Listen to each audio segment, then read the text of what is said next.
Today, civil society representatives held a press conference at the Institute for Reporters' Freedom and Safety to discuss the arrangement of rights defense for youth activist Bakhtiar Hajiev and Azerbaijan Popular Front Party youth members Jabar Savalanlı and Dayanat Babayev.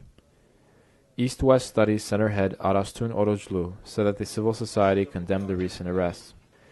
Overwhelmed by fear due to information disseminated on social networks about the approaching March 11th, Day of the People protest, the ruling regime kicked off pressures to the youths. In recent days, we saw the arrest of 3 youth activists under political reasons.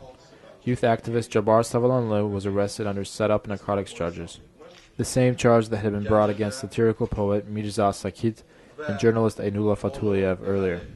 Youth activist Hajiev's arrest followed Savalanlı's immediately. The most interesting one was the arrest of youth activist who was sentenced to 10 days of administrative detention on March 4th. Though he was arrested by state-run agencies, these agencies dismissed this fact for 2 days. The arrest was only publicized on March 6th. Today, we expressed our protest against these violent acts. We will support the youth, Orozlu added.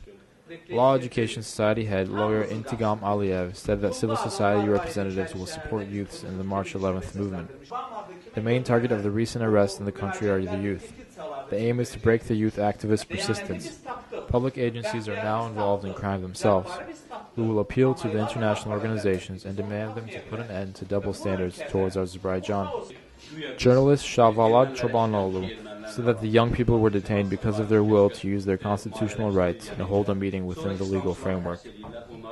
Defense Center for Freedom of Religious Faith and Conscience head Ilgar Ibrahimoglu said that young people are described as drug addicts, some are kidnapped, and religious followers are called hooligans.